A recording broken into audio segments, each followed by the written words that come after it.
caawa waxaan halkan ka soo jeedinaynaa arrinta ku aadan coronavirus iyo maamulka gobolka Banaadir waxyaabihii ilaa iyo hadda u qabsoomay oo ku saabsan ka hortagga arrintaas. Sida ay sheegeen khubarada caafimaadku, coronavirus ama COVID-19 ma lahan daawo rasmi ah oo lagula tacaalo, balse waxay ku taliyeen in badan lagu dadaalo sidii looga hortagi lahaa. Mar haddii ka hortaggii la waajibiyey oo talooyinkaas ay bixiyeen khubarada caafimaadku, waxaan xoogga saarnay haddii aan nahay maamulka gobolka Banaadir si aan bulshada Soomaaliyeed ugu baraarujin lahayn sidii ay ugu dadaali lahaayeen ka hortagga caabuqa COVID-19. Arrintaas waxaan samaynay wacyigelin, ha ahaato boorar lagu dhejinayo isgoysyada, ha ahaato goobo la geeyey yacni agabka gacmaha lagu dhaqdo, ha ahaato qalabka afka lagu xirto maaska ah, ha ahaato gloveska, iyo baraarujinta bulshada oo aan u sheegnay dadka inay kala fogaadaan intii suuragala inay guriga joogaan, iyo inaan meelaha zaxmada ah oo ciriiriga ah oo kulamada aan la isugu imaanin muddada lagu jiro ka hortagga caabuqa COVID-19. Runtii waxaan diyaarinay oo kale oo taas dhinaceeda socda team ama koox loo tababaray dadka u geeriyooda COVID-19 yani sidii loo aasi lahaa.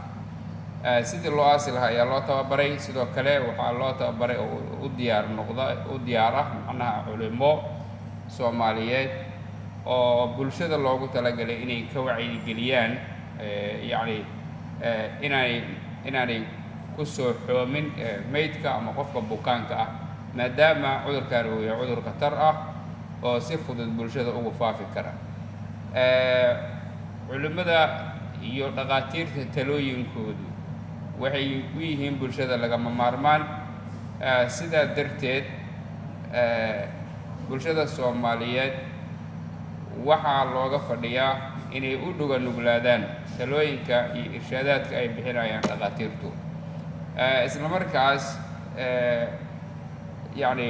sidii loo aasi jiray meydadka ama loo booqan jiray bukaanada si ka duwan in loola dhaqmo qofka buka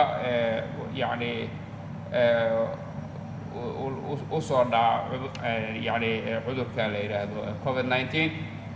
Sidoo kale qofka u dhinta in janaasadiisa aan la soo buuxin oo janaasatul ghaib la tukado, isla markaas qaabkii loo aasi jiray meydadkana wax badan ayaa laga bedelay oo anugu talagalnay in bulshada ay ku baraarugsanaadaan.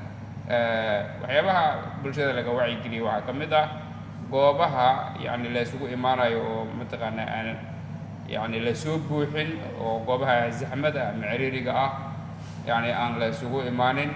Qofka oo markuu hindhisayo loogu talagalay inuu ama mataqaana tiish ama naabkiin oo ku hindhiso, ama se oo mataqaana xusulkiisa oo afka saarto marka uu hindhisayo. Saas oo kale waxyaabahaas oo dhan waxay ka mid yihiin talooyinka dhaqaatiirta oo aan mar walba u gudbino bulshada Soomaaliyeed. Sidaa darteed waxaan halkan uga soo jeedinayaa bulshada Soomaaliyeed, maadaama xaalad adag lagu jiro, mar walba inay diyaar u noqdaan, u dhaga nuglaadaan talooyinka dhaqaatiirta ay siinayaan iyo mas-uuliyiinta dowladda Soomaaliya. Taas ayaan rabay inaan idhaahdo. Wabillahi tawfiiq. Assalaamu calaykum.